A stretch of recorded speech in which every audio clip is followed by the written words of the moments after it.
In the dusty streets of Red Butte, a ragged veteran spent his last silver coins on two Mustangs nobody wanted, an aging stallion, his coat the color of ash, and a frightened mare, her belly heavy with a foal. The crowd at the auction pen called it madness, a fool's bargain. But as an early blizzard closed in, turning the high Colorado peaks to a wall of ice, that single desperate choice would ignite a fight for survival he never saw coming. It would awaken the ghosts of an old war diary, and it would uncover a secret buried deep beneath the mountains, a secret men would kill for. What began as a simple act of mercy was about to become a battle for hope, for legacy, and for the wild, untamable spirit of freedom itself. The town of Red Butte lay under a thin veil of late autumn light. The sun slanted low, turning the dust in the main street to shimmering gold. Leaves, brittle and dry, scattered like sparks of fire across the wooden sidewalks as wagons rattled past, their wheels crunching over the last remains of summer. Horses strained in their harnesses, hauling wagon loads of firewood down from the surrounding hills. Merchants shouted to one another, stacking sacks of flour and barrels of salted fish against the coming cold. The crisp air carried the sharp, metallic ring of a blacksmith's hammer, a steady rhythm that echoed down the street. It mingled with the distant bark of dogs and the faint, gritty smell of coal smoke drifting from 100 chimneys. It was a town that was both full of life and completely unforgiving, a place that braced itself every single year for the iron-hard grip of winter. Kids darted between the storefronts, their laughter sharp and clear against the growing chill. Women haggled over the last of the season's apples, their cheeks flushed red from the wind. But underneath all the noise and bustle, you could feel an edge of caution in the air. Everyone out here knew that when the first snows came, survival was a brutal equation. It hinged entirely on what you had managed to store away. Life in Red Butte was balanced on a knife's edge, and into this charged atmosphere walked Ethan Cole. He was a hard man to miss, though most folks in town had gotten real good at pretending he wasn't there. He was maybe 40 years old, but the hard lines etched into his face could have made him look a decade older. His beard was rough and untrimmed, peppered with flecks of gray that hinted at years lived harder than most men could imagine. His clothes were worn thin, patched at the knees and frayed at the cuffs, mended by hands that had long ago lost the habit of doing careful work. He moved with the stiff, straight-backed carriage of a man who had once drilled under military command, but now he just carried the crushing weight of years spent in solitude. Few people in Red Butte knew much about him. What they did know was more than enough to fuel the whispers you'd hear over a fence post or in the dark corners of the town's only saloon. He was a veteran of the war. He had come back with scars that ran a whole lot deeper than the flesh, and he'd retreated up into the mountains to live in a broken-down cabin far from the noise of other people. He only ever came down when he absolutely had to. Salt, flour, beans, nothing more. His words were few. His eyes were dark and restless, like a man who was always measuring the distance to the next battle. That afternoon, Ethan stood at the edge of the crowd gathered by the auction pen. Dust swirled in the cooling air, kicked up by the nervous stamping of hooves. Shouts rang out, coarse and impatient, as men with long sticks and coiled ropes drove a group of wild Mustangs into the rough-hewn corral. The animals crashed against the wooden boards, their eyes rolling white, their flanks slick with sweat despite the evening chill. Some were gaunt, their ribs showing like fingers through their dull, matted coats.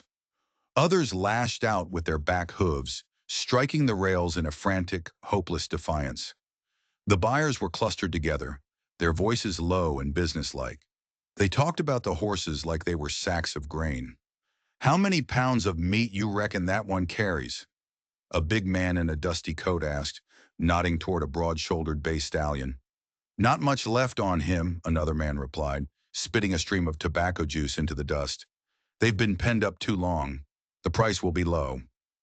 The crowd watched without much interest. This was just business. Horses were tools.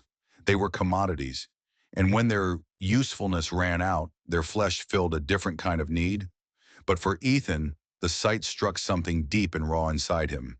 The sharp crack of a whip echoed through the pen, and one of the younger Mustangs screamed in pure panic. Something inside Ethan jolted awake, hard and fast. It wasn't just horses he was seeing. It was the battlefield all those years ago. He saw his comrades falling, their faces twisted with fear, their eyes wide and pleading for a help that would never come. The sounds began to overlap in his head. The clatter of hooves became the deafening roar of cannon fire. The smell of dust became the choking stench of gunpowder. His fists clenched tight at his sides. He heard the prices being thrown around. $2, $3, maybe $5 for the stronger ones. Barely more than the price of a sack of flour. Ethan felt the small leather pouch in his pocket, the weight of the silver coins inside pressed against his leg like a judgment. It wasn't much. It was barely enough to see him through the lean months of winter that were just around the corner. He had been saving every penny, rationing every crust of bread, and every strip of dried meat. Winter was a predator out here, crouching just beyond the horizon, and he had precious little to fight it with. And yet, his eyes fell on a gray stallion, older than all the rest. The animal stood apart from the others, not wasting his strength on panic. His coat was faded and scarred, his mane was thinning, and his ribs were drawn tight against his hide. But his bearing was steady. Even with age and hardship pressed down on him, he held his head high. His eyes were clouded over, but behind that film, you could see a flicker of defiance, a quiet pride that no auction block could ever erase. Ethan felt something stir inside his chest. It felt like respect. It felt like recognition. The horse reminded him of the men he had fought beside, veterans who had endured beyond endurance, battered but never broken. Near the old stallion stood a mare, her belly round and swollen with new life. She shifted anxiously, her hooves pawing at the hard-packed ground, her ears flicking back with every shout from the crowd. Her eyes darted everywhere, full of a worry that wasn't just for herself, but for the precious cargo she carried inside her.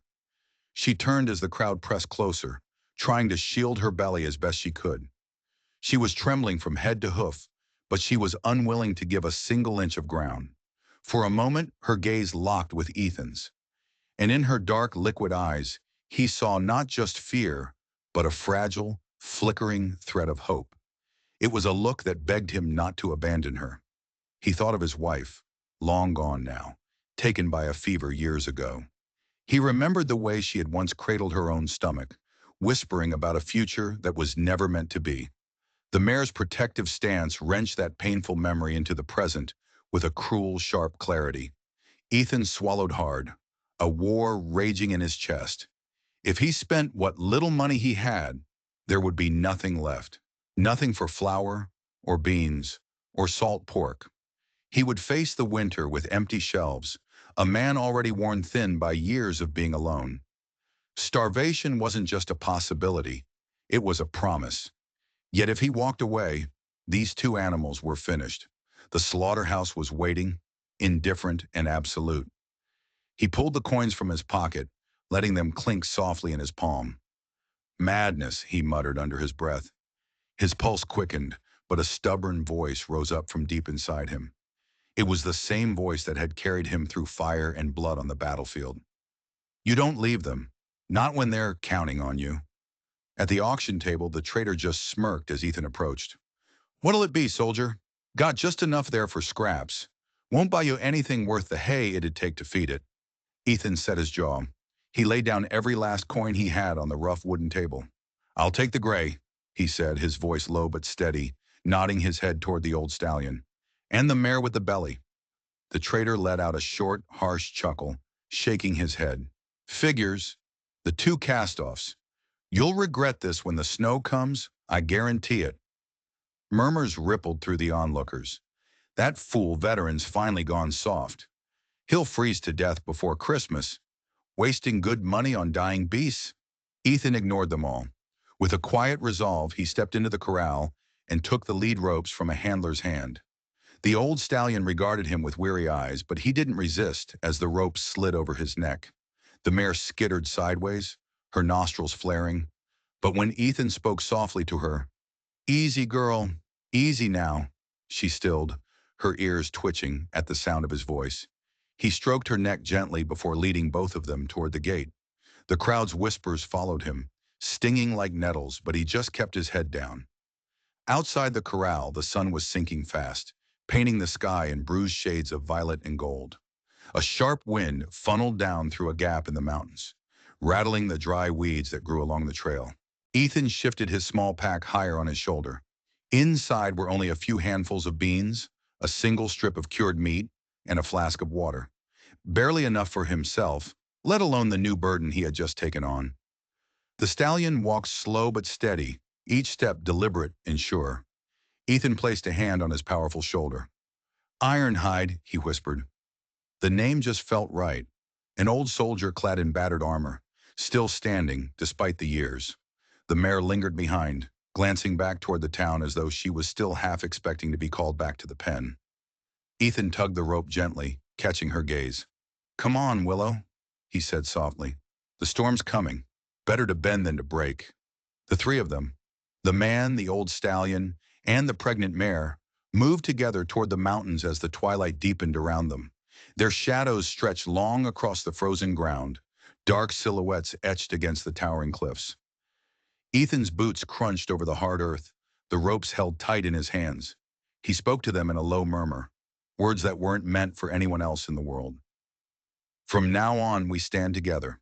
We'll make it through this, or we'll fall, but we'll do it side by side." The sun was just a sliver of orange on the horizon by the time Ethan reached the narrow valley where his cabin stood. The trail had grown colder and harsher with each mile he climbed, and the sky above the dark pines had taken on the bruised, violet hue of an approaching winter storm. His breath came in ragged white clouds, and behind him, the two Mustangs followed, their hooves crunching rhythmically on the frozen ground. The cabin finally emerged from the trees, nestled between two high ridges, thick with fir and aspen. It was a squat log structure with a chimney that leaned slightly to one side, as though it too had grown weary over the years. Smoke no longer curled from it, the way it had in his childhood.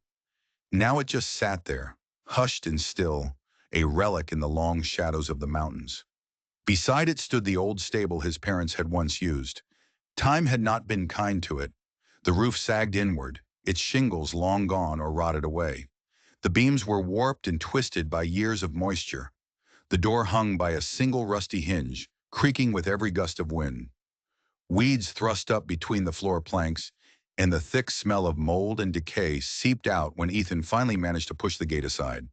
He led Ironhide and Willow into the crumbling structure. The old stallion halted at the threshold, his ears twitching at the smell of rot and damp wood.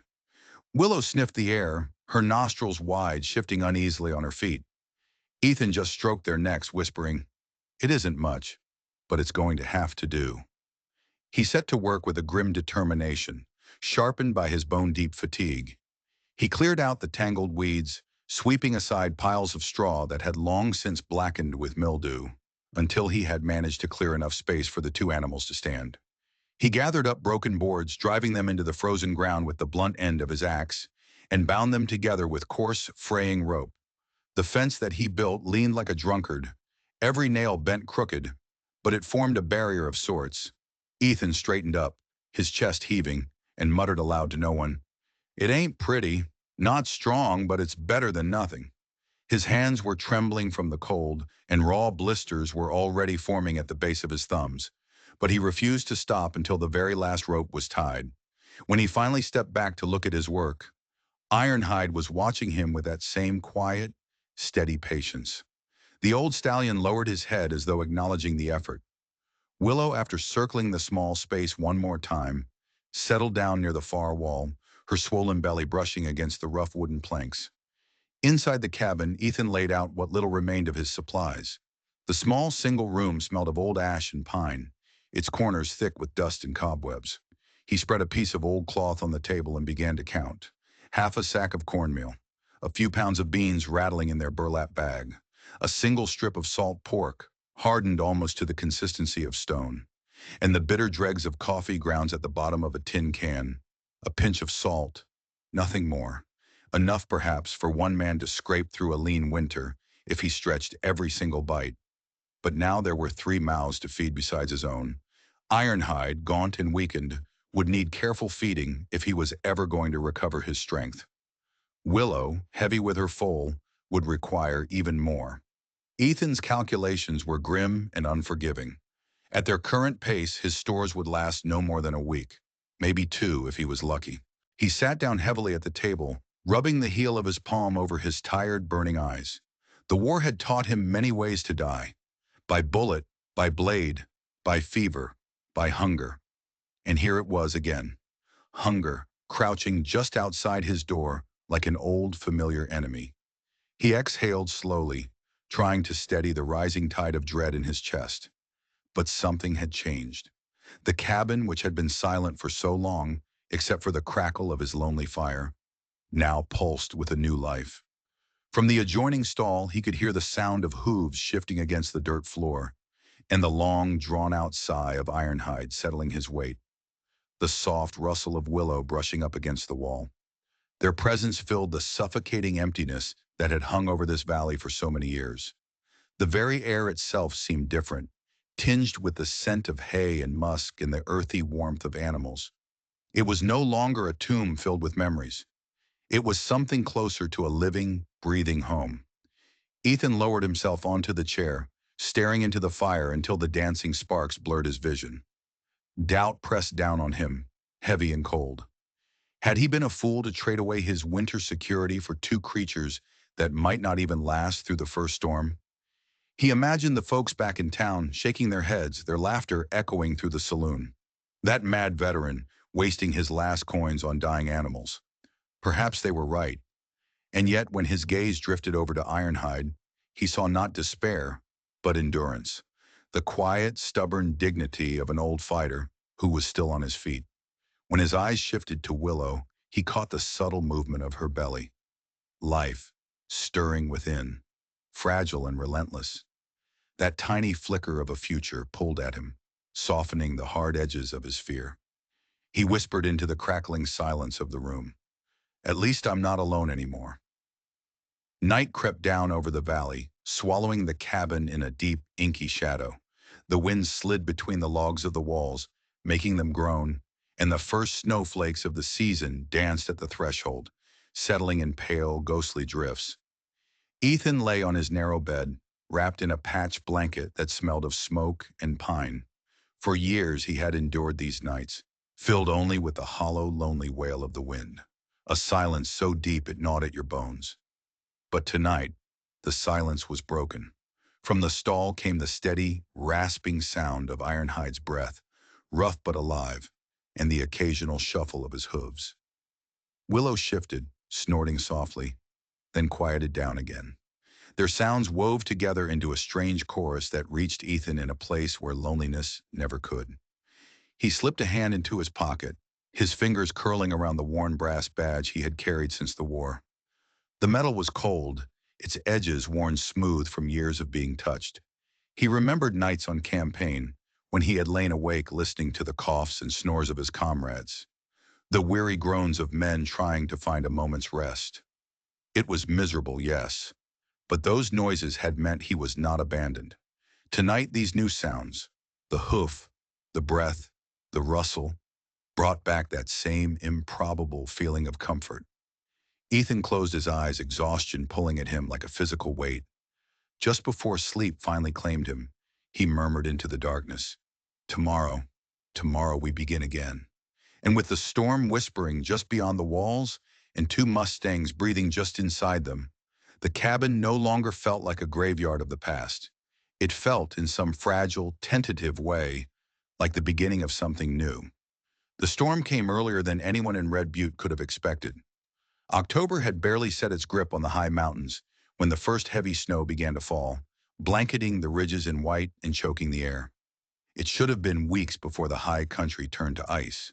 But here it was, a full-blown blizzard that scoured the valley, as if the season itself had misfired. Ethan stood on the small porch of his cabin, his coat pulled tight against the wind, watching the flakes accumulate in thick, heavy layers on the railings. In the span of a single hour, the pine boughs had sagged under the burden, and the path from the stable was already completely swallowed. His breath smoked in the freezing air, curling up and then vanishing into the swirling snow. He felt it deep in his bones, a warning more ancient than logic. His father's voice came back to him, words spoken decades earlier, when Ethan was still just a boy, sitting by a warm wood stove. If the snow comes before the winter's ready, the year will be long, and the year will be cruel. The memory lodged deep inside him, and he knew this storm wasn't just weather. It was an omen. The wind screamed through the narrow cuts in the mountains, hurling massive drifts of snow against the cabin walls until they shook. Ethan pulled the door closed and braced it shut with a heavy beam of wood. But the sound of the gale lingered, a constant, high-pitched howl that made the skin on his arms prickle. He glanced toward the stable, where the dark silhouettes of Ironhide and Willow shifted restlessly behind the wooden slats. His unease tightened into something sharper. Something was terribly wrong. Inside the stable, Ironhide was not the same patient sentinel who had endured their first few nights together. The old stallion stood with his head low, his sides heaving with effort. A harsh, ragged cough tore from his chest, wet and deep, followed by a wheezing rasp that echoed in the cramped space. His nostrils dripped with a thick mucus, and the heat radiating off his body fogged the cold air around him. Ethan hurried forward, pressing a hand against the horse's neck. The hide was slick with sweat, unnaturally hot. The pulse beneath his palm thudded fast and shallow. Fever? No, Ethan muttered to himself. His own heart thumped as if it too were trapped in Ironhide's laboring chest.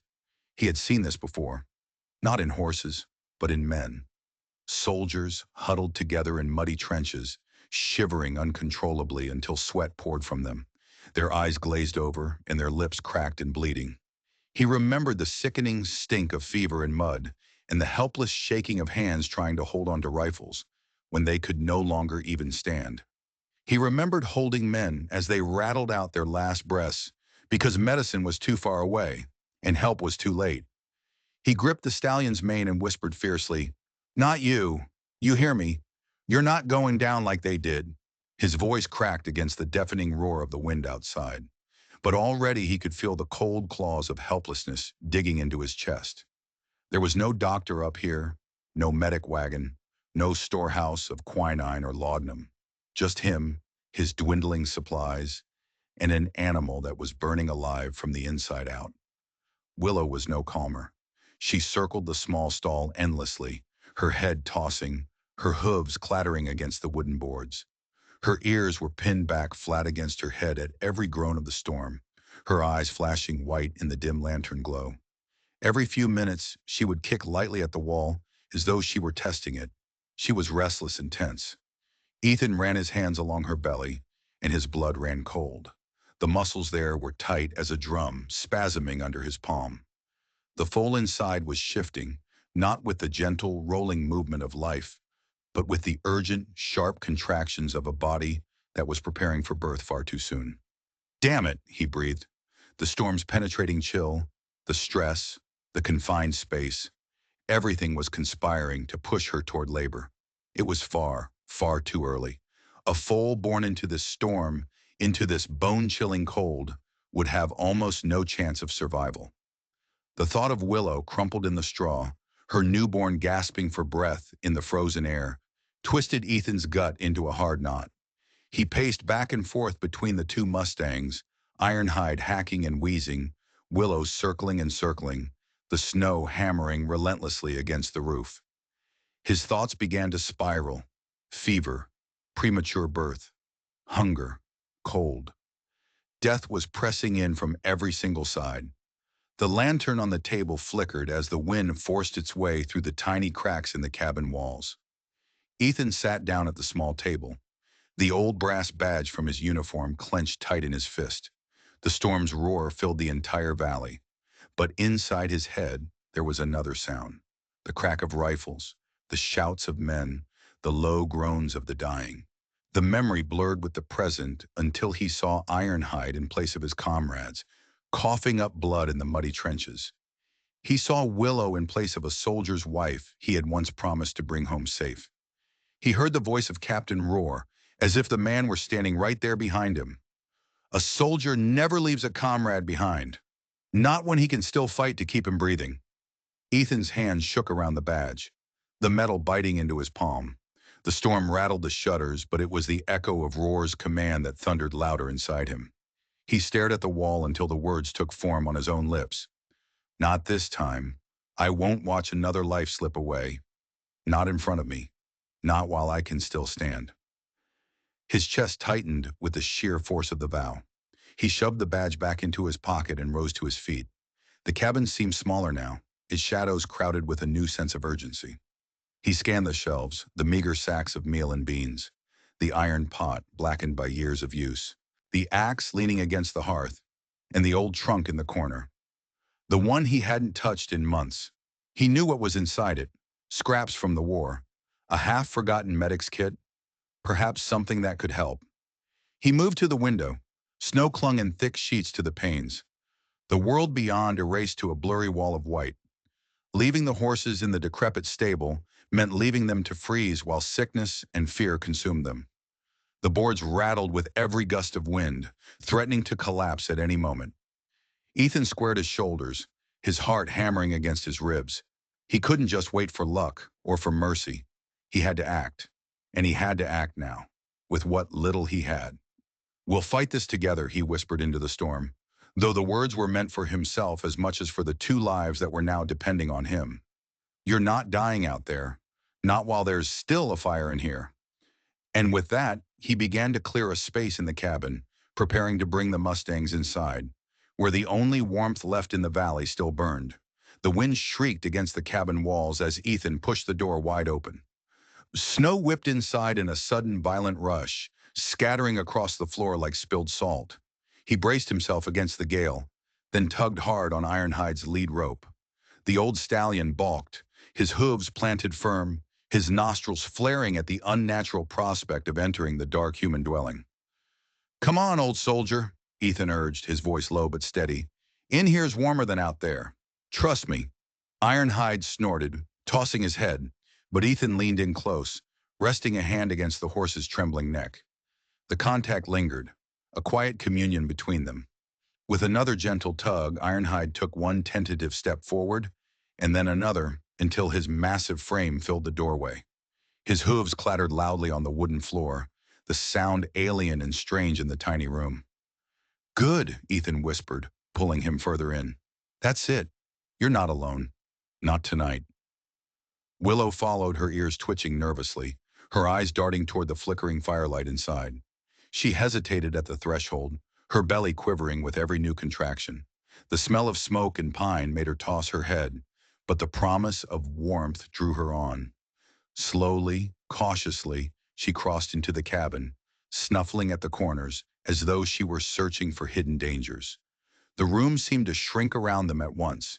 The small cabin, which had once echoed with a suffocating loneliness, was suddenly crowded with the breath and heat of three living beings. Ethan closed the door against the storm, shutting out the driving snow. The air grew heavier, filled with the scent of horsehide, damp earth, and wood smoke. It was cramped, almost suffocating, but compared to the icy darkness outside, the cabin seemed alive with a desperate, pulsing heat. Ethan knelt by the old wooden chest in the corner. Dust rose in a cloud as he dragged it closer to the hearth, coughing as the stale air broke free. The iron lock had rusted shut years ago, but with a hard shove, it creaked open. Inside lay the fragmented remains of another life, his torn army coat still bearing the stains of mud and ash, a battered canteen dented by a piece of shrapnel, a Bible with its cover nearly gone, its pages warped and stiff from the damp. He touched each item, the ghosts of memory pressing against his fingertips. And at the very bottom, beneath a folded scrap of canvas, his hand closed on a piece of worn leather. He pulled it free. It was an old field medic's bag, its straps cracked with age, and alongside it, a small book bound in rough hide. Ethan's heart gave a sudden, hard lurch. He recognized it at once. It was the journal of Captain Rohr. Rohr, his commander, his friend, the man who had dragged Ethan, bleeding and broken, from a muddy trench and patched him back together with nothing but sheer stubbornness and a veterinarian's knowledge of anatomy. Rohr had been many things: a soldier, a leader, a healer. That journal had been his constant companion, filled with the neat, deliberate script of a man who had lived his entire life by discipline. Ethan held it as though it were a holy relic. His pulse hammered in his throat. The storm howled outside, but here in his hands was a tether back to a voice he trusted more than any living one. For a moment, it was as if Roar himself were standing right beside him, calm and resolute, ready to guide him one more time. He laid the journal open on the table. The pages were yellowed, the corners curled, but the ink remained sharp and clear. Ethan traced the words with a rough finger, detailed notes on the care of horses in battle. His eyes devoured the lines. Symptoms of pneumonia, harsh cough, nasal discharge, high temperature, labored breath. Prognosis, poor if left untreated. Treatment, keep warm, out of drafts. Steam from pine or cedar needles may ease the lungs. Administer honey or syrup with small doses of medicine to loosen the chest. Never allow the animal to lie down for too long in the cold. It will not rise again. The words were steady, exact, a roadmap through the darkness. Ethan's voice was a swallowed whisper. Roar, help me again. Just one more time. Fear gnawed at him. The fear of doing too little or too much. The fear of killing with his own clumsy attempts to heal. But beneath it, something steadier glowed. The knowledge that he had been given one more chance. Roar had left him tools, and he had left him faith. Ethan sprang into motion. He set a large iron pot on the hearth, filling it with water from the bucket near the door. He fetched a handful of pine needles and strips of dry bark from the woodpile, tossing them into the boiling water until the cabin filled with their sharp, resinous scent. Ironhide stood trembling, his eyes half closed, his wheezing deep and rattling. Ethan took an old blanket, draping it over the horse's head in the pot, creating a small tent that funneled the steam directly upward. Easy, boy, Ethan murmured, holding the edges of the blanket together. Breathe it in. Let it clear you out. The stallion jerked once, snorting violently at the sudden rush of hot vapor. But Ethan held firm, speaking in the same calm, steady tone he had used on frightened young recruits all those years ago. That's it. Steady now. Let it work. The steam clouded the air, carrying the pine's pungency into every corner of the room. Sweat broke out across Ethan's brow as he bent in close, his own eyes stinging, his lungs burning in sympathy. Ironhide's chest hitched, he coughed, and then slowly, his breathing seemed to ease into a deeper, less ragged rhythm. Ethan set the blanket aside and opened the old medic's bag. A few glass vials clinked faintly inside. Most were long empty, but one still carried a bitter-smelling liquid. He sniffed it cautiously, then poured a small measure into a cup, mixing it with a spoonful of honey from the jar he rationed so carefully. Lifting Ironhide's head, he coaxed the mixture into the horse's mouth. The stallion resisted at first, then swallowed, shaking his mane with a wet, heavy cough. Ethan's hands trembled. Had he given too much? Too little? But then Ironhide's sides slowed their frantic pumping, and though the wheeze still lingered, it no longer tore through the air with every single breath. Good, Ethan whispered, stroking the stallion's muzzle. You're not leaving me tonight. His voice wavered with equal parts relief and utter exhaustion. The cabin was thick with smoke and the sharp tang of pine steam. The fire popped and crackled, sending sparks skittering across the hearth while shadows danced across the log walls. Willow circled restlessly, snorting at the strange smells, but she didn't panic. Her belly shifted with the restless stir of the life inside her. Ethan leaned against the wall, completely drained. To his left, Ironhide stood swaying on his feet, but he was breathing. The heavy rise and fall of his chest was steadier than it had been in hours. To his right, Willow's movements never ceased, her hooves striking soft, anxious thuds against the floorboards. He closed his eyes for just a moment, letting the sounds wash over him, the coughs, the breaths, the rustle of straw. For years, silence had been his only companion, oppressive and hollow. Now the noise of struggle filled the small cabin, but it wasn't the sound of despair. It was the sound of a fight being waged, of life refusing to surrender. The lantern light and the firelight combined, casting huge, trembling shadows on the walls. Ethan slumped in his coat, Ironhide looming tall and skeletal, Willow restless and swollen. For an instant, he thought he was back in the war, in a makeshift field station where men lay moaning, waiting for the surgeon's knife. The cabin had become that place once more, a field hospital for his comrades, a place where survival hung on threadbare skill and sheer brute will. Ethan's gaze hardened. This wasn't solitude anymore. This was a battle, and he was still a soldier, fighting not with rifles, but with fire, steam, and faith. Hours had passed since he had first set the steaming pot before Ironhide, coaxing the old stallion to breathe in the resinous fumes. The effort had nearly broken both of them, but now Ethan could see the faint reward. The frantic pumping of Ironhide's sides had slowed. The harsh, rattling rasp in his chest no longer tore through the air with every breath. Ethan laid a hand against the horse's thick neck and felt the heat that still radiated there. It was less savage than before. The fever had ebbed, if only by a fraction. Beneath his palm, the pulse beat steadier, no longer a wild, panicked hammering. The horse stood with his head resting against the wall, his eyes half shut, his breath still rasped, but it came gentler now, as though each inhale was no longer a battle he was destined to lose. Ethan let his shoulders sag, a long sigh of relief breaking free. He pressed his forehead to the stallion's mane, the coarse hair scratching his skin. "That's it, old soldier," he whispered. "You're still here. You're still fighting." Ironhide didn't answer, except with another wheeze softer than the last. It was enough. And yet, Ethan knew this victory was only partial. This wasn't the end of the battle. It was merely the first piece of ground he had regained. Pneumonia did not release its prey so easily. Danger still coiled deep within the stallion's lungs, just waiting for the next misstep. Ethan would have to fight for him every single hour and pray that it was enough. But at least for tonight, the old warrior had not surrendered.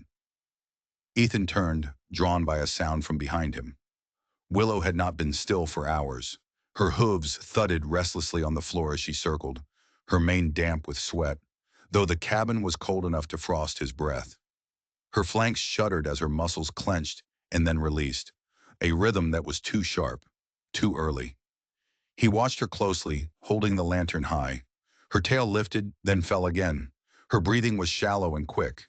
Panic flashed in her eyes each time the wind struck the walls. Ethan pressed a hand to her belly. The surface hardened beneath his palm, tightening with each new spasm. "God!" His whisper was both a prayer and a curse. These were not the ordinary kicks of a foal turning in the womb. They were contractions. Willow was on the very edge of labor. Ethan drew back, running a trembling hand over his beard. Snow lashed against the windows, rattling them like the drumbeat of doom. A foal born tonight would face the storm, the cold, and a mother already weakened by stress. The thought chilled him deeper than any draft could. He heard Captain Roar's voice again, the words scrolled in the journal, now repeating in his mind. "Premature birth in a storm is the most dangerous. Warmth, quiet, and steady hands. That is all that saves them." Ethan's jaw clenched tight. "Not now, girl," he murmured to Willow. "Not tonight. Hold on if you can." But even as he spoke the words, he knew his plea was useless.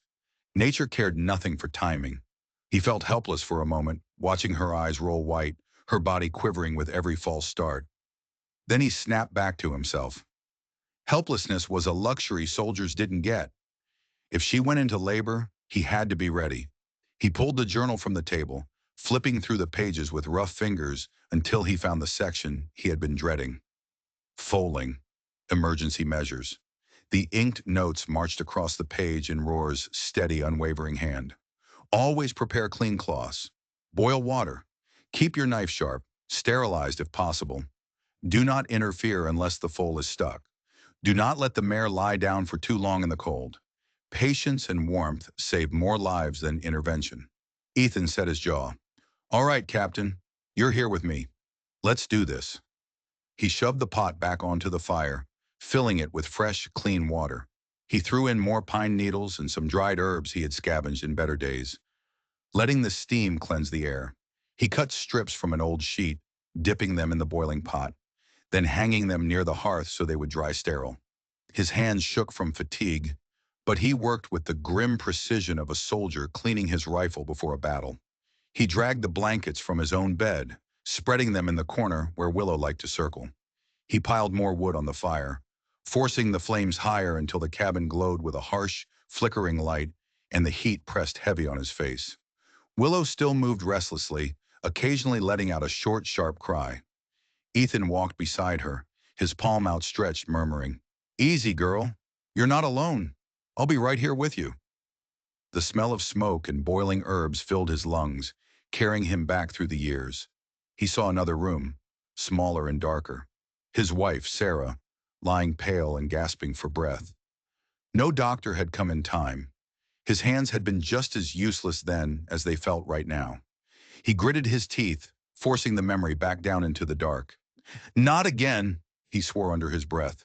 "Not this time. No one dies tonight." The storm battered the walls with a relentless, punishing fury. Each gust of wind was like a cannon blast. Snow hissed against the shutters, piling up thick outside, muffling the world in a deadly silence that was broken only by the wind's tormented scream. Inside, the cabin was a battlefield. Shadows leaped and danced on the walls as the fire roared. Ironhide lay against the far wall, his breath rattling but steady. Each cough was a stark reminder of the narrow line he was walking between life and death. Willow paced on the blankets, her sides heaving, her sweat steaming in the firelight. Ethan moved between them in a constant patrol, the lantern in his hand never resting. Ironhide would hack violently, and Ethan would hurry to his side, rubbing the old stallion's throat until the spasm passed. Then Willow would cry out, her body clenching again, and he would rush back to her, counting the seconds of the contraction against the notes in Roar's journal. Back and forth he went, a soldier caught between two collapsing lines, trying desperately to hold them both. Minutes crawled by like hours. The ticking of the storm against the walls mocked him, a metronome of fear. Each time Willow stiffened, he held his breath, waiting to see if the contraction would pass or if it would escalate into full labor. Each time Ironhide coughed, he half feared it would be the last sound the old horse ever made. His body screamed for rest, but he didn't dare sit down for long. Fatigue blurred his eyes, and still, he forced himself to keep moving. He thought of the trenches, of nights when exhaustion had nearly broken them all, when he had stood guard through the pouring rain and the constant shell fire, because other men were depending on him. This night was no different. The cabin was no longer a shelter. It was a foxhole besieged by storm and sickness, and Ethan was the lone sentry, refusing to fall. By midnight, his body trembled with exhaustion, his eyelids drooped, every breath felt heavy and thick in his lungs, and his hands shook each time he reached for the journal. He slumped into the chair for just a moment, burying his face in his hands. Before him lay the old soldier, wheezing but alive. Beside him circled Willow, swollen with the fragile promise of new life. Both futures, the past and the present, were balanced on his shoulders, as fragile as glass. Ethan's fingers closed around the tarnished brass badge that hung from a leather cord around his neck. The metal was cold, pressing into his palm. He lifted it to his lips, whispering to ghosts and to God alike.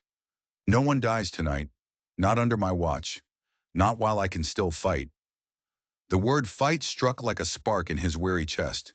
He rose to his feet, his eyes hard once more. The night was far from over, but his resolve now burned hotter than the fire in the hearth. Ethan Cole, soldier of forgotten wars, guardian of unwanted beasts, stood ready to face whatever came before the dawn. Dawn came pale and sickly after the long night of the storm. The first light pressed weakly through the frost-cloaked window, painting the interior of the cabin in a muted silver gray.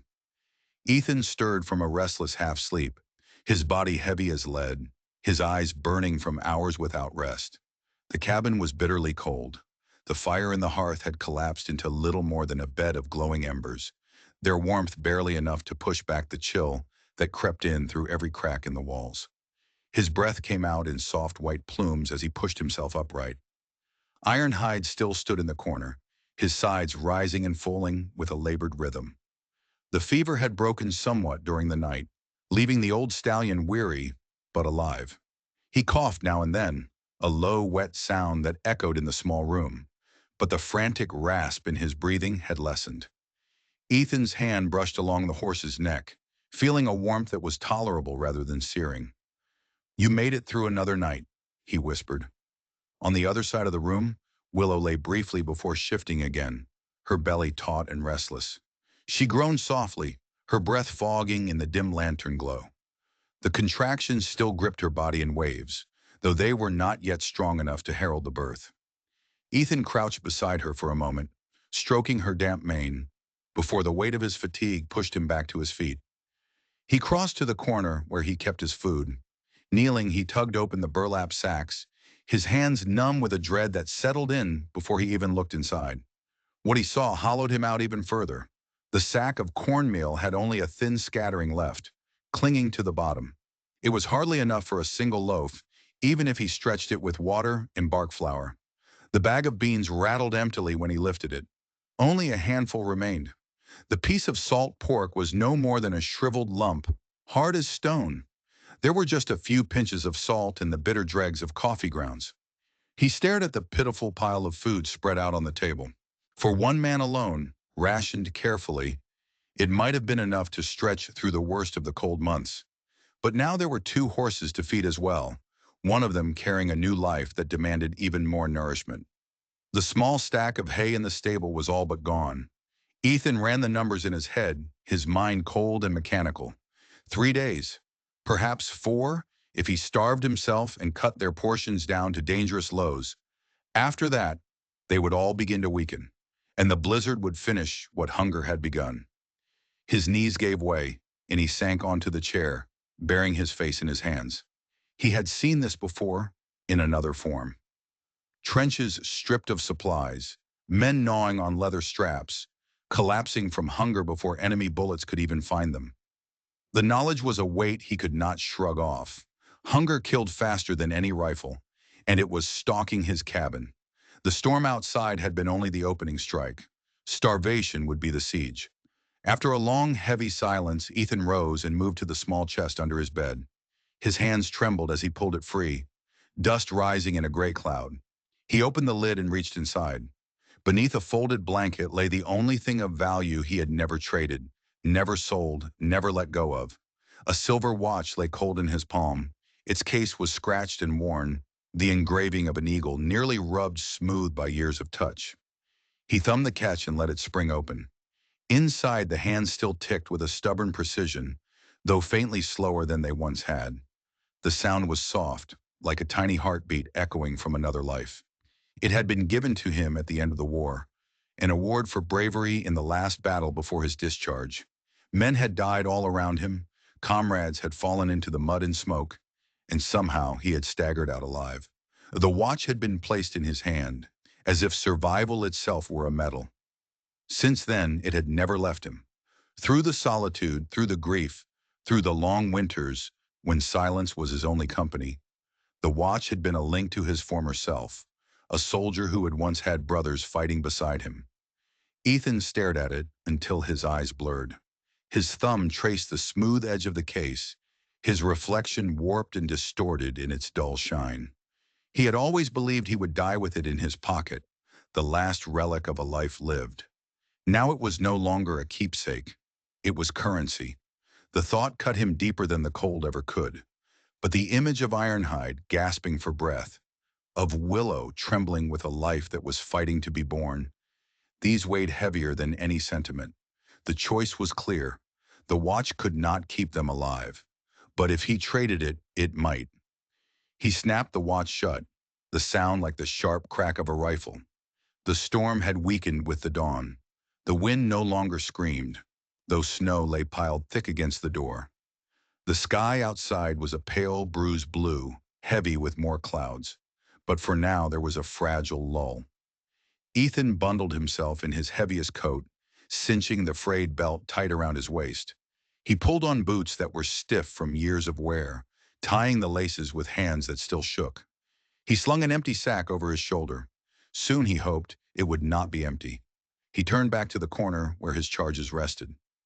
Ironhide's eyes opened briefly at the sound, clouded but aware. Willow raised her head, her nostrils flaring, her body twitching with another wave of discomfort. The sight of them tore at him. To leave them here alone in this fragile warmth was like stepping away from the wounded in a field hospital. But to stay meant certain death for all of them. Ethan clenched the watch in his fist, its weight biting into his palm. He whispered almost angrily, "There's no other choice. Not anymore."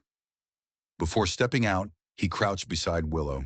Her sides shuddered with effort, her coat damp where sweat clung despite the cold. Ethan stroked her trembling mane and leaned in close enough that his breath stirred the hair around her ear. "I'll be back," he murmured. His voice cracked, but he forced the words out, steady and firm. "Hold on, girl.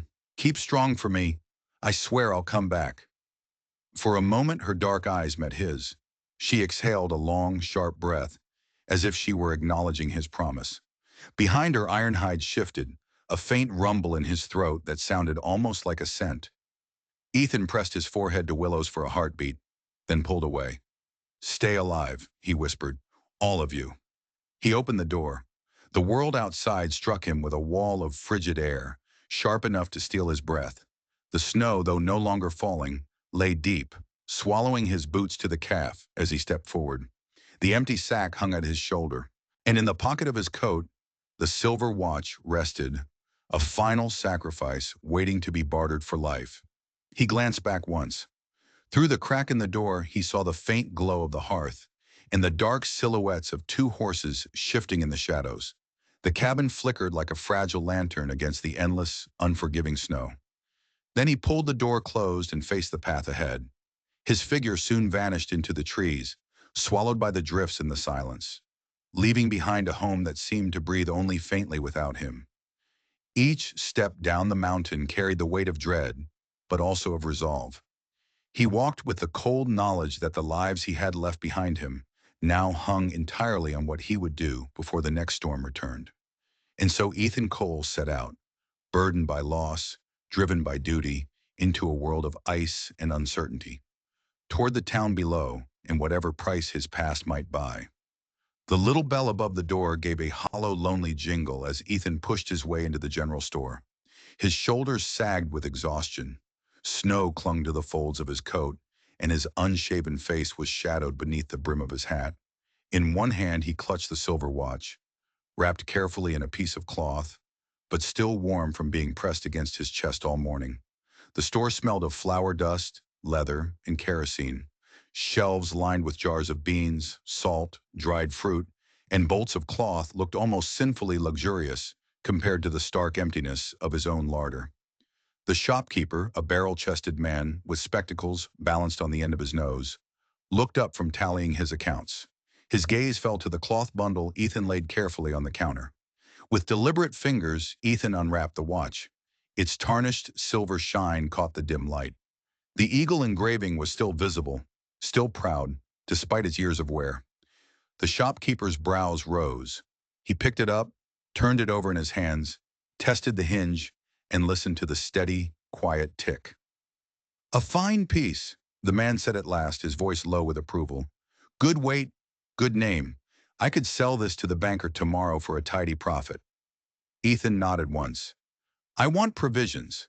Hey, if you've got it. Beans, salt pork, salt, flour." The shopkeeper pursed his lips, then began scribbling on a notepad. A few minutes later, heavy sacks thumped onto the counter. 2 bundles of beans, a block of pork wrapped in brown paper, a sack of coarse salt, another of cornmeal, and finally a small bale of sweet-smelling hay. Ethan's chest loosened at the sight of it all. It wasn't abundance, but it was enough. It was enough to keep Ironhide breathing, enough to give Willow the strength she needed, enough to carry them through the storm's bitter edge. He packed the supplies into his sack, hefting the considerable weight onto his back. The burden was welcome. It was hope, disguised as canvas and twine. "They've got a chance now," he murmured almost to himself. But as he stepped outside, the relief was short-lived. The sky had turned. Dark clouds were rolling down from the high ridges like black smoke. The wind rose, sharp and sudden, slashing at his cheeks like a razor. Snow began to whirl past in blinding gusts. "Not again," he muttered, squinting at the road that wound north, up toward the mountains. Already the trail was fading beneath a fresh blanket of white. Across the street, shutters slammed shut. Merchants shouted to their apprentices to secure the barrels and haul in more firewood. Horses were led away at a trot, their hooves slipping on the ice-slick boards. The whole town moved with the frantic urgency of people who knew when the land was about to swallow them whole. "Cole!" A voice boomed over the rising gale. Tom Bradley, the innkeeper, stood in his doorway, waving one thick arm. Snow was already plastering his gray beard to his chest. "Don't be a fool! You go up there now! You won't make it past the canyon!" Ethan turned his head toward the mountain road, a hard lump forming in his throat. He pictured Ironhide's heavy breathing, Willow's restless pacing, the unborn foal pressing against its mother's ribs. Every single instinct screamed at him to go, to claw his way up through the storm no matter the cost. Then a blast of wind nearly knocked him sideways. The snow stung his eyes like sand. The path ahead was already completely invisible. He stood there trembling for a long breath, torn between duty and survival. Then he staggered toward the inn. By the time he crossed the threshold, snow clung to him in thick sheets, his face raw and burning from the cold. The storm did not pass in a few hours. It grew. By nightfall, the wind howled like cannon fire, rattling the inn's shutters, prying at the shingles on the roof. Snow piled up heavy against the walls until the streets were no more than narrow trenches cut through a world of white.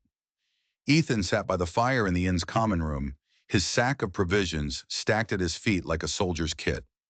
The blaze hissed and crackled, and sparks leaped up against the stone chimney. Around him, other travelers thawed out their boots, shared flasks of whiskey, and told jokes over steaming bowls of stew. Their voices rose in occasional bursts of laughter, a pocket of warmth against the storm's unholy rage. Ethan heard none of it. He just stared into the flames, his eyes hollow, his mind miles away, up on the mountain. He imagined Ironhide's chest rattling with each ragged breath. He saw Willow's sides heaving, her wide, dark eyes filled with panic. He pictured the foal, fragile and blind, fighting for an air it might never draw. Each gust of wind against the window sounded like their cries, echoing down the mountain to him. Meals came and went. Bowls of beans and bread were pressed into his hands by Tom's daughters. Ethan ate quickly, swallowing without tasting, then returned to his silent, agonizing vigil by the fire. The hours dragged on into days. On the second morning, the storm showed no mercy. Snow smothered the roofs of the town, and the doors were half buried. The road to the mountains was simply gone, erased. Ethan gripped the mantle of the fireplace until his knuckles turned white, his jaw clenched so tight that it ached.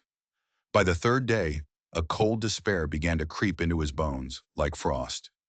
That afternoon, a woman settled into the chair beside him. She carried herself with the easy, quiet strength of someone who had spent a lifetime outdoors. Her cloak was still dusted with snow, but her hands were steady as she reached them out toward the fire. "Ethan Cole, isn't it?" she asked softly. He turned wary. Her face was lined and kind, her eyes a shade of clear, startling blue. A flicker of recognition stirred in him. It was Sarah McCoy, the rancher who bred horses just outside of town. "You look like a man with ghosts chewing at him," she said. Ethan gave no answer. His gaze returned to the fire. Sarah studied him for a moment, then said, "You've got a mare waiting for you up there, don't you?" His head snapped toward her. The silence that fell between them was louder than the storm. She smiled faintly. "I can see it in your eyes. Worry carves a man deep when there's a life at stake." Her voice gentled. "Listen to me. Mares are tougher than we give them credit for. They were birthing foals on the open plains long before we humans thought they needed us to intervene. That instinct, it's stronger than you think." A flicker of something passed across Ethan's face, part relief, part fear. Sarah laid a hand on his shoulder, firm and reassuring. "Trust her. Don't drown yourself in dread. You've done what you can. The rest, you have to let her body remember what it was built to do." He swallowed, his throat tight. For the first time since he had entered the inn, he allowed a tiny sliver of hope to touch him. That night he sought out another voice, the one man whose judgment on animals he trusted above all others. Dr. Miguel Martinez was seated at a corner table, his notes spread out before him, his spectacles fogged from the warmth of the room. He was a veteran veterinarian, with hands marked by years of careful, patient work. He looked up when Ethan approached. "Doctor," Ethan began, his voice rough, "tell me the truth about mares, about foaling." Dr. Martinez studied him quietly for a moment, then folded his hands. If the labor is normal, she'll manage on her own. But if it drags on for too long, or if the foal is turned wrong, then both of their lives are in danger. The words were simple, but they struck Ethan like a blow from an iron fist. He felt a cold sweat bead at the base of his neck. Dr. Martinez leaned closer, lowering his voice. And in a storm like this, no one could reach you in time. Not me, not anyone. If trouble comes, it will be only her and you. Ethan gripped the edge of the table until his fingers hurt. His lips were pressed into a thin, white line, but he forced himself to nod. I understand. The doctor's gaze softened. I pray the storm breaks soon, for her sake and for yours. The third night was the worst. The inn shook under the storm's fury, the windows rattling as though great fists were pounding against them. Upstairs in the narrow cot Tom had given him, Ethan lay flat on his back, his eyes fixed on the dark ceiling beams. He had not slept for more than an hour in 3 days. Each howl of the wind became Willow's cry in his mind. Each thump of a loose shutter became the frantic kick of her hooves.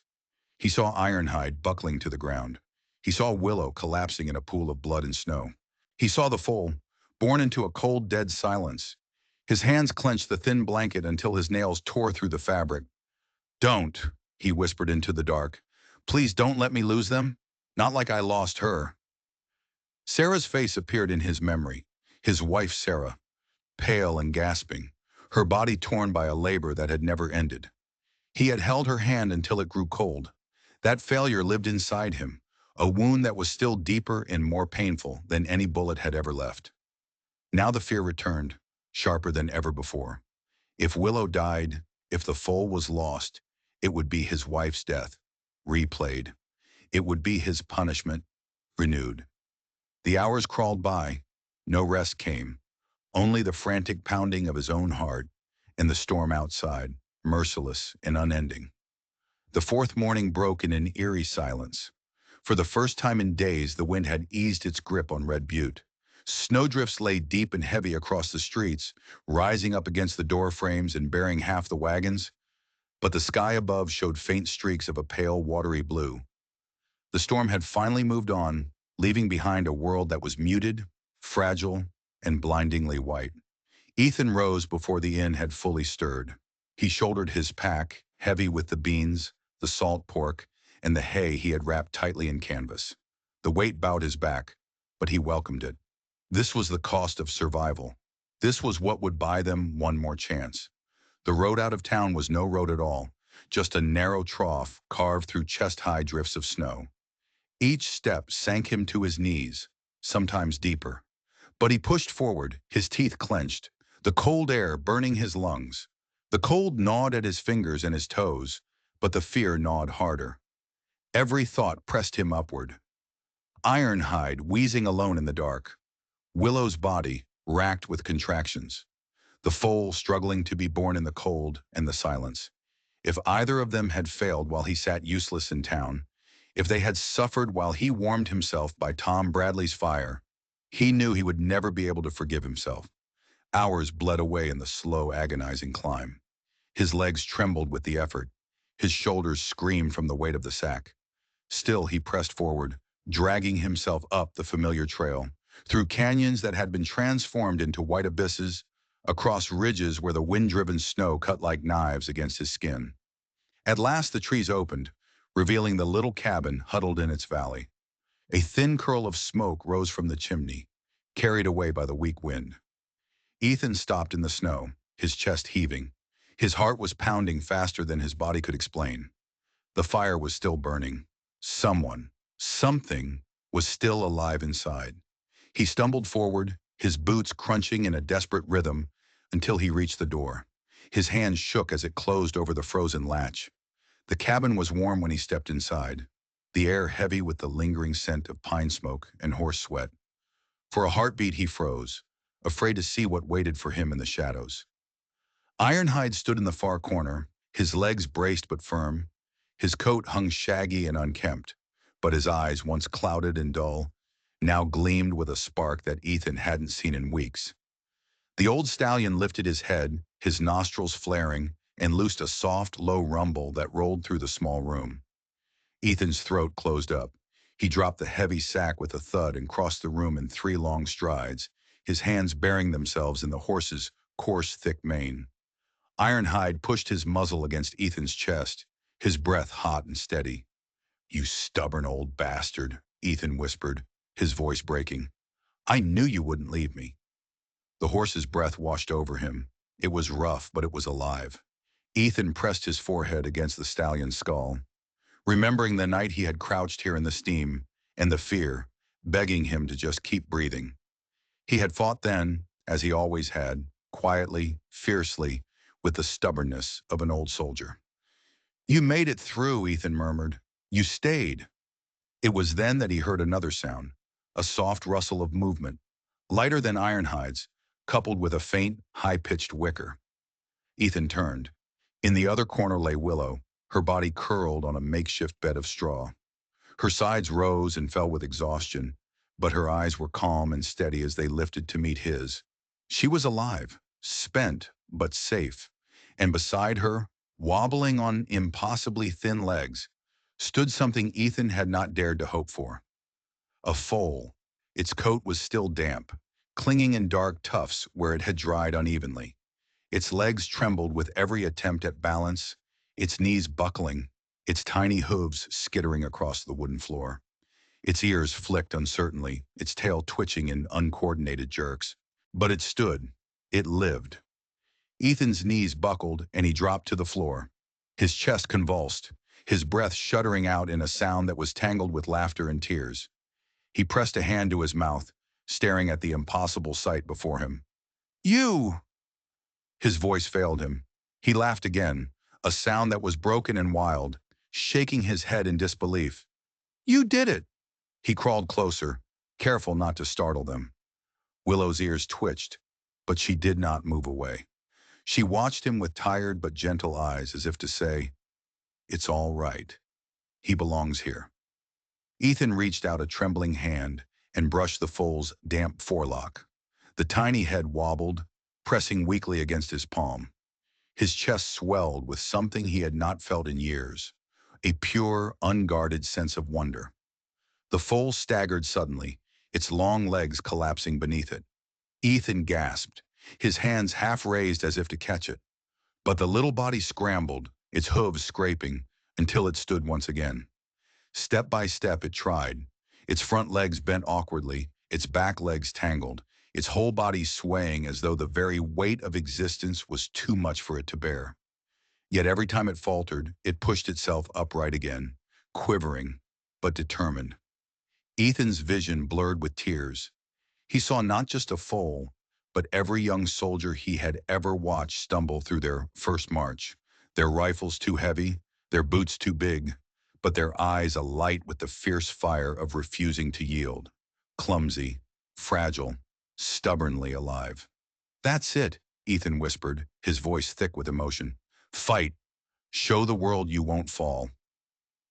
The foal shook its head, sending tiny droplets scattering, then leaned against Willow's flank for balance. Willow nosed it gently, a mixture of pride and relief mingling in her weary sigh. Ethan sat back, his hands covering his face, overcome by the sheer audacity of it all. Life had no right to survive here, in this frozen place, after such a storm. And yet, it had. He lowered his hands, his breath catching in his throat. "Valor," he whispered. The word slipped out, unbidden. But once it was spoken, it felt right. It felt inevitable. He rose to his knees, reaching out to stroke the foal's neck. "You were born in the storm, and you stood up anyway. Your name is Valor, courage itself." Willow nosed her son, her ears flicking as if in approval. Ironhide stepped forward, and the three of them formed a circle around the newborn. Old strength, maternal devotion, and fragile new life. Ethan crouched in the middle of them, his hands brushing against each of them in turn. The warmth of their bodies seeped into him, chasing away years of accumulated cold. A family, not by blood, not by choice, but by sacrifice, by survival. His throat tightened as he realized it. This was what he had built. not through medals or wars, but through the stubborn, unwavering refusal to abandon life. He slid his arms beneath the foal's trembling frame, lifting it gently. The foal's legs flailed weakly, then tucked up against his chest. Ethan cradled him, his own body shaking with the force of his emotions. Tears blurred his vision until the world became only heat and breath in the precious weight in his arms. He pressed his cheek against the damp mane and whispered, "You were born in the storm, little one, and you brought hope with you." The words cracked, spilling out like a confession, like a prayer. His chest heaved with sobs he had not allowed himself in years. The grief of his wife's death, the gnawing hunger, the crushing loneliness. All of it broke apart under the pressure of this fragile, impossible miracle. Outside, the clouds finally thinned, revealing a stretch of pale blue sky beyond the frozen glass. A weak but undeniable sunlight filtered through the frosted panes, painting the inside of the cabin in a soft glow that shimmered against the wood and the straw.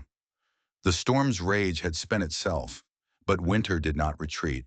It lingered instead, like a slow and patient siege. Even when the sky was clear, loose flakes of snow would drift down for weeks, sifting over the cabin roof and erasing Ethan's footprints by morning. When night came, the cold pressed inward, hard enough to make the log walls creak. Exhaled breath turned to frost, to ghosts that hovered at the very edge of the lamplight. A cup of coffee would cool to a skin in seconds if it was set too far from the stove. Ethan slept in fragments, waking to feed the fire, then waking again just to listen. To Ironhide's steady, rasping breath, to Willow's deep, even breathing, to the soft, milk-drunk nickers of the foal. Each time he rose from his cot, he would add 2 more sticks of pine to the flames, close the iron door of the stove carefully, and stand for a moment with his palms held out to the heat. The wind would circle the cabin and moan down the chimney like a ghost from the trenches. But underneath that mournful sound, there was a new music, 3 heartbeats and one small life, learning to stand. They began to move together with the rough, unpracticed grace of a family. At dawn, Ethan would check on Ironhide, ladling warm mash into a wooden bucket, then coaxing the old stallion to eat. He would brush the old horse in slow, patient strokes that raised a dust as soft as ash. He would sit cross-legged on the floor near Willow and watch Valor nurse, the foal's tail switching back and forth with a greedy, happy rhythm. At dusk, he would mend a strap, or restack the wood, or reshape the snow-blocked path that led to the spring. The days were ordinary and precarious, all at once. A small war, fought with cups of hot water and hands that smelled of smoke and horsehair. The supplies dwindled faster than he liked. The bounty he had brought up from town, the beans, the meal, the salt pork, the hay, held off the immediate catastrophe, but it could not banish the brutal mathematics of winter. Red Butte might as well have been on the moon, so he turned to the mountain itself for help. He shaved the inner bark from a stand of aspens where the snow lay shallower. With his hands numb from the cold, he peeled the pale, thin skin into curls, dried them by the stove, then pounded them in a cloth until they became a mottled, bitter flour. Mixed with the last of the cornmeal, the paste baked into hard, flat cakes that tasted of pennies and trees, but they filled a man's belly. He set snares in the deep spruce shadows and brought home 2 rabbits in one week, a squirrel in another. On the rare, clear afternoons, he would chop through the frost-hardened ground and pry up knotted roots that, once boiled, turned sweet enough to be called food. For the horses, he hoarded the hay down to the very last wisp and fed them slender branches of willow and aspen to chew on. When his cracked fingers left streaks of blood on the wood he was chopping, he would wrap them with strips of linen boiled in herb steam, and then he would go back to work. "Whatever it takes," he told Ironhide, rubbing warmth into the stallion's bony neck. "As long as you all live, it's a fair trade." Valor grew like an answer to that vow. In a fortnight, his legs had steadied. In 3 weeks, he was making circuits around the cramped room, his tiny hooves tapping out a rhythm like a child's improvised drums. At dawn, he invented a new ritual, a high-pitched, bright wicker that would cut straight through Ethan's dullest, most tired thoughts. The foal would trot to the door and peer out through the frost on the windowpane, then returned to his mother with the delighted pomp of a great explorer. Ironhide would watch these little parades with a sort of amused gravity, his ears tilting like eyebrows. Willow, thinner now but with bright, clear eyes, would nudge him, correct him, and love him with the practical tenderness of every mother who has learned the true price of survival. On the days when the cabin felt too small to breathe, Ethan would lie on his back and study the rafters, while Valor bumped the toe of his boot and Ironhide breathed like a great bellows. He would not have believed in such a room a month ago. A smoke-stained ceiling, a frost-glittered window, three horses crowding a human's bed. Even now, in the icy dark of the night, it sometimes seemed like a dream. But when Willow would lower her head and rest the heavy weight of her jaw on his shoulder, the dream grew bones. Late in the month, when the sky was a hammered pewter gray and the world outside sounded like shattering glass, Ethan went looking for extra blankets. He opened the door to his father's old room. No one had slept in there for years. He stared at a drift of dust so thick it looked like a fog settled on the floor. He coughed, tied a scarf across his nose, and began to sort through the forgotten things. A coat, moth-nibbled to lace, a pair of old boots, stiff with age, a metal trunk in the corner, its black paint flaking, its lock turned orange with rust.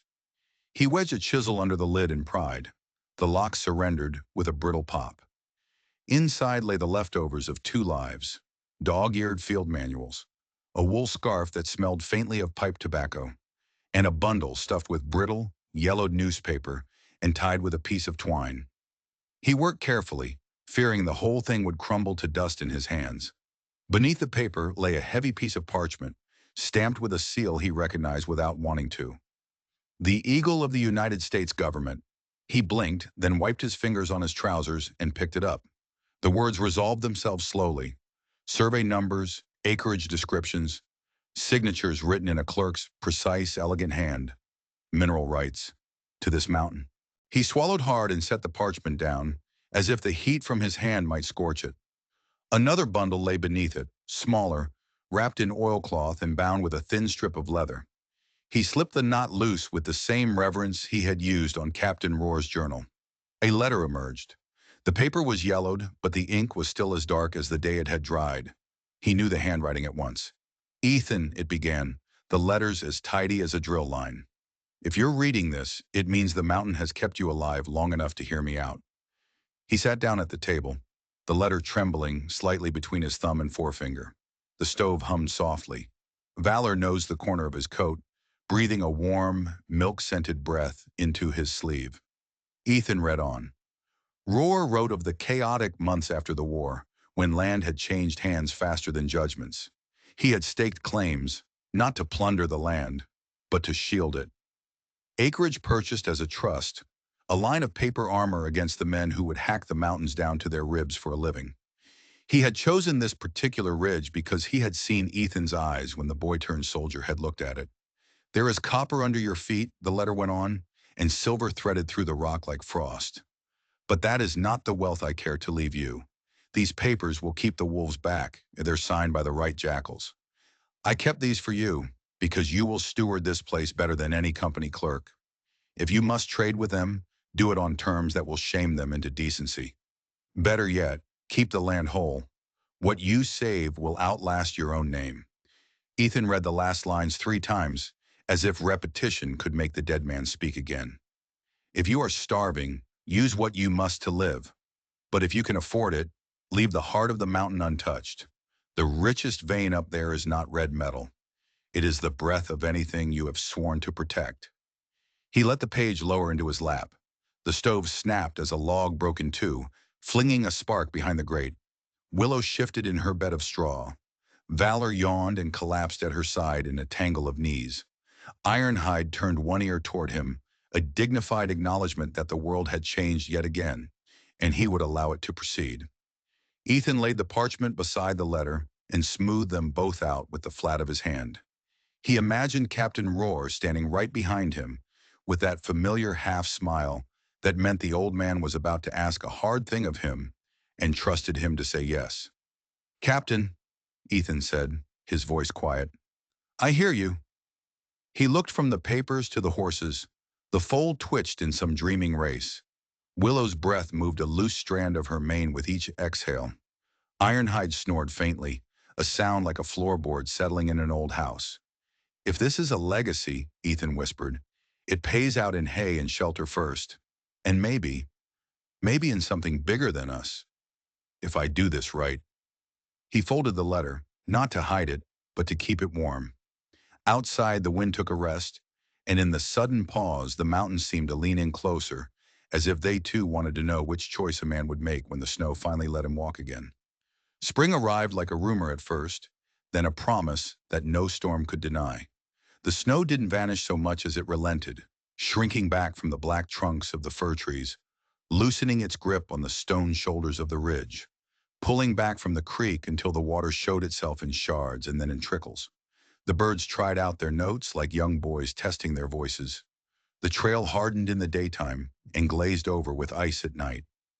One clear morning, Ethan stepped out into the yard and found the world edged in green instead of smothered in white. He wrapped the letter and the mineral claim carefully, tucked them both inside his coat, close to his heart, and shouldered a pack with just enough food for the round trip. He filled Ironhide's hay net until it was heavy and set out the buckets he had carved from split fur for Willow. When Valor tried to follow him, he turned the foal gently by the chest and laughed, despite himself. Not this time, soldier. You guard the home front. He pressed his forehead to Ironhide's. Look after them, he said. To Willow, he murmured, I'll be quick. To Valor, he said nothing. He only let the foal chew inquisitively on his sleeve until the tiny teeth clicked and then released. The road down the mountain was a ribbon of thick mud, bordered by high walls of old, dirty snow. He slipped twice, caught himself, and kept moving, Captain Roar's words a steady drumbeat in his head. By noon, Red Butte spread out below him like a scattered deck of cards. Roofs patched with last year's shingles, smoke rising from the chimneys. The blacksmith's shed was already warm enough to be clanging. He found Dr. Martinez in the yard behind the livery stable, his sleeves rolled up, his hands deep in a horse's mouth, fishing out a splinter with the deftness of a card sharp. When the doctor saw the papers, he wiped his fingers clean and began to read. His eyes narrowed, not with suspicion, but with intense focus. These are clean, he said at last. Properly recorded. Someone meant for them to stand. He tapped the official seal with his forefinger. You could sell these for a fortune, Ethan. Ethan just shook his head. I'm not selling. He hesitated for a moment, then added, not like that. Dr. Martinez looked up. What are you planning? Whatever brings in money without gutting the mountain, Ethan said. A salary for the land, not a ransom. He drew a deep breath. I want your advice, and the name of a lawyer in Denver who won't laugh me out of his office. Dr. Martinez smiled, a sudden and genuine smile. I know a man. He fought his way up from nothing. He likes uphill work. He clapped Ethan on the shoulder. You're doing something good here. Don't let anyone tell you it can't be done. Good news travels fast, but only when it looks like money. By sunset, the story had grown legs in Red Butte. The quiet veteran with a vault of copper under his boots, and the government paper to prove it. By the next morning, a man in a fine coat was asking for Ethan by name. He was an envoy from a company called Frontier Minerals, a man who knew how to shake hands and promise bright futures. They met in Tom Bradley's back room because the inn had the largest table and the fewest eavesdroppers. The envoy, a Mr. Pally, with a smile that never quite reached his eyes, set a figure on the table like a winning hand at poker. $300,000. For everything. Now and forever. The sum came with assurances of jobs and roads and a new prosperity for the whole town. Sell it, Cole, a local rancher murmured to him afterward, near the bar. Take the money and buy yourself some peace. Ethan stood with his back to the window and let the figure sit there between them, like a baited trap. He heard Captain Roar's voice again. If you must trade with them, do it on terms that will shame them into decency. He remembered Willow on the floor of the cabin, shaking with pain and courage. He remembered Ironhide's breath, soaring like a saw until the steam had turned it into something softer. He remembered Valor's first, staggering steps into the world. No, he said at last, not all of it, not forever. Mr. Paley's eyebrows climbed up his forehead. Pardon? I'll lease a portion, Ethan said. No blasting in the heartland. You get a corridor, a fifth of the land at most, where your tests say the ore runs richest. The rest is under my protection. The smile on Paley's face cracked a little. That isn't how it's usually done. It's how this will be done, Ethan said, his voice as calm as if he were reciting a drill manual. 12 to 15% of the net profits on what you pull from my ground, an upfront fund to build what I intend to build, and covenants that you will put your president's name to. No roads where I say no roads. No tailings where I say never. No trespassing beyond the line when my men chalk it. Your men? Paley asked, a hint of mockery threading through his words. Volunteers, Ethan said. Neighbors. A vet or two.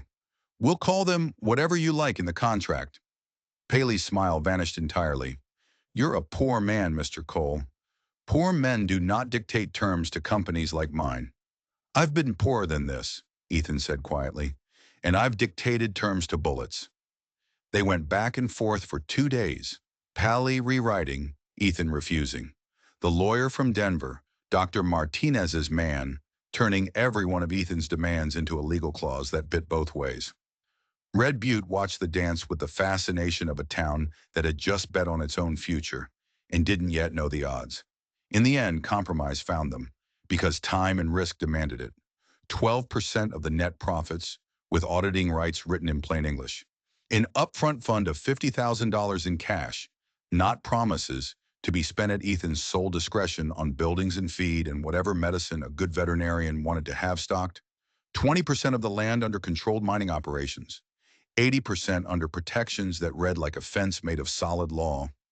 Reclamation plans with dates and heavy penalties. Water tests. Noise limits. Maps thick with red lines that a company would soon learn were no more flexible than stone. Mr. Paley signed the contract with the expression of a man biting into a green apple. Ethan signed it like a man swearing an oath. He walked out of Tom's Inn into a soft flurry of snow. Not a storm, just honest weather. And he drew a deep breath that tasted of iron and the coming thaw. When he touched the breast pocket where Captain Rohr's letter lay, the paper made a quiet, rustling sound, like approval. Work began before the ink on the contract was even dry.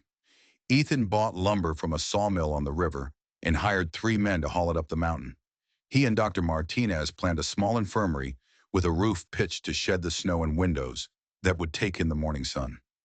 He and Sarah McCoy set the lines for the paddocks, arguing good-naturedly about gate widths and hayloft ladders.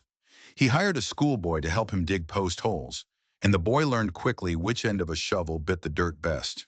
They raised a barn, simple and strong, with long bays and a wide center aisle, and stalls with doors that hung true. They fenced a meadow that would turn green when the snow finally retreated. Then they fenced a second, smaller pasture for new arrivals who didn't yet believe in fences. They shingled a low building and called it the clinic. They stocked its shelves with jars and bottles and hung a slate on the wall for doses and weights and names. On a table by the door, Ethan placed a wooden box and a pencil for visitors to sign in. Name, date, remarks if they wanted. And they came. First, a farmer with a mare who was rib-thin from a winter spent pulling too much wood. Then 2 old pack mules whose owner had moved to town after his wife had fallen ill and he could no longer keep them fed. Then a boy with a colt he had found tangled up in barbed wire. And the colt stood miraculously still while Dr. Martinez stitched him up, as if he understood the bargain at last. A little pain for a lifetime of healing. Ironhide took a corner stall and made it his throne. He would greet newcomers with a sniff and a snort, then stand aside so they could drink from the trough, as if he were reminding them all that water was to be shared until the world ended. Willow mothered indiscriminately. She licked an old mule's ear one morning until the ancient creature burst into a memory of a bray, and then, embarrassed, pretended it hadn't happened. Valor learned fast the difference between a greeting and a push, and he used his education to charm the local school children until they forgot to be afraid of large eyes and even larger hearts. Look at him, Sarah McCoy laughed, as Valor followed a line of students along the fence like a parade marshal. He'll have them mucking out stalls as penance for leaving early. Ethan carved the sign on a still afternoon, with snow fattening the clouds and the mountain listening. He traced each letter first with chalk, then with a knife. Then he rubbed ash into the cuts so the words would stand out, strong and clear against the plain pine. Valor Mustang Sanctuary, founded 1889, freedom, shelter, renewal. He hung it on two posts that were set deep enough to resist the wind. When the first gust hit it, the sign swung once to the side and then settled into its place in the world. At night, the clinic's windows glowed with a warm, amber light. Ethan would sit by the stove in the old cabin, its door now mended and its roof thick with new shingles. Ironhide would drowse just outside the threshold, a sentry who had forgotten he was tired. Willow would doze with her muzzle resting along Valor's back, while the young horse breathed the big, greedy breaths of something that had decided to live, and therefore would. The money from Frontier Minerals arrived monthly now, bank drafts with numbers that still startled him. He turned them into hay and shingles, into tinctures and wages, into pages in a ledger that proved that a wild idea could put on a pair of boots and walk. He would read the covenants to Pally's successors, and he would point to the maps when men in newer coats suggested newer roads. The mountain now bore a few scars, narrow and controlled, and when the wind blew from the north, he could sometimes hear the faint sound of machines biting into rock. But the heartland stood. Elk still crossed there on cold nights. Hawks still wrote their quick, private letters across its midday sky. Some evenings he would open Captain Roar's letter and let his eyes fall again on the last paragraph. The richest vein is the breath of anything you have sworn to protect. He would look then at Ironhide, snoring softly through his own whiskers, at Willow, who had learned to trust the hand of a man again, at Valor, who had no memory of a world where a rope meant doom. He would think of the mules and the mare, and of the school children who had written in the visitor's book that they wanted to come back. Not because they had to, but because something soft and warm had looked them in the eye and told them that the world might be kinder than they had been told. The first yellow leaf of autumn fell early that year, and with it came a night so clear you could see the distant stars. Ethan poured himself a cup of coffee, sat with his back against the cabin door, and listened to his sanctuary breathe. He rolled the small cross he wore between his finger and thumb until its worn edges found their familiar grooves. The real treasure isn't under the ground, he said softly, smiling into the dark. It's right here, where a life kept breathing. The wind lifted, as gentle as a hand brushing against a man's cheek. Somewhere out in the paddock, Valor nickered in his sleep. And the mountain. Ethan could have sworn it answered. The years passed, and the mountain kept its promises. Red Butte was no longer the dusty, half-forgotten town that Ethan Cole had once trudged into, with nothing but a silver watch in his pocket. A real road now cut through the valley, packed hard by wagons and hooves, lined by a scattering of shops that dealt in more than just flour and nails. The children filled the schoolhouse that Sarah McCoy had campaigned for, and every spring, a small fair crowded the streets with life and color. Yet just beyond the town's busy hum of trade and talk, the Valor Mustang Sanctuary still breathed in its own quiet rhythm, stubborn and timeless. Ethan had grown older with it. His hair, once a storm of black, had turned as silver as the frost. His back was bent more deeply with each winter's weight, but his eyes remained the same, sharp, steady, and warmed by the unwavering fire of conviction. He moved slower now, his joints stiff when he saddled a horse, but he still carried himself like a soldier standing his watch. Valor, once the trembling foal born in snow and fear, had grown into a towering stallion. His coat shone as dark as obsidian, his mane flowing like a banner in the wind. He carried the calm, quiet authority of a natural leader. The younger Mustangs followed his every move. To see him gallop across the meadow was to see freedom given flesh, and visitors to the sanctuary would often fall silent at the sight. Ironhide was gone. The old warhorse had laid himself down one spring morning and had not risen again. Ethan had buried him beneath the aspen grove, marking the place with a simple wooden cross. Willow remained older now, her sides hollowed with age, but she still whickered softly to each new arrival, the undisputed matriarch of the herd. The sanctuary was not just land anymore. It was a legend. and legends drew both protectors and enemies. The first whispers came on a wind that Ethan didn't trust. A new company, fresh-faced and loud-mouthed, had rolled into Red Butte from across the state line. They weren't frontier minerals, bound by contracts and wary of lawsuits. These men called themselves High Plains Extraction, and they made no secret of their ambition. They say the ore runs deeper than what's already been tapped, Tom Bradley muttered one evening at the inn, lowering his voice as if the very walls might be listening. They say the whole ridge is a treasure chest, and your sanctuary is just sitting on top of it, like a lock. Others repeated darker things, that wild horses stripped the grasslands bare, that they trampled crops and carried disease. To Ethan's ears, it was a familiar story, a story twisted to justify theft. He had heard versions of it in the war, when men had turned their neighbors into enemies with nothing but words. The town divided itself along old fault lines. Some hungered for the wages, for the machines and the jobs that promised new roofs and new barns. Others stood by the sanctuary, pointing to the fields where school children painted Mustangs on the fences, where visitors left coins and jars of jam to help with the feed. Red Butte's voice grew loud with argument, but one fact remained. High Plains meant to move in, and they were not bound by promises made before their time. The attack came in silence. It was a night brushed with frost, the stars glinting like rifle sights overhead. Ethan had just banked the fire in the cabin when a noise pricked his ears. The hollow clap of hooves, running free where no hooves should be. He grabbed his coat, his heart hammering against his ribs, and pushed open the door. The corral gate was swinging wide on its hinges. Dark shadows were scattering into the tree line, half a dozen Mustangs bolting, wild-eyed into the night. Someone had loosed them. Damn it, Ethan hissed. He whistled sharp and clear, the old signal he had taught Valor. A dark shape rose from the meadow, tall and sure, its mane catching the starlight. Valor trotted forward, his head high, his nostrils flaring. Behind Ethan, lanterns flared to life. A handful of volunteers spilled out of the bunkhouse. A tall girl with her mother's McCoy eyes. A freckled boy Ethan had once taught to saddle his first pony.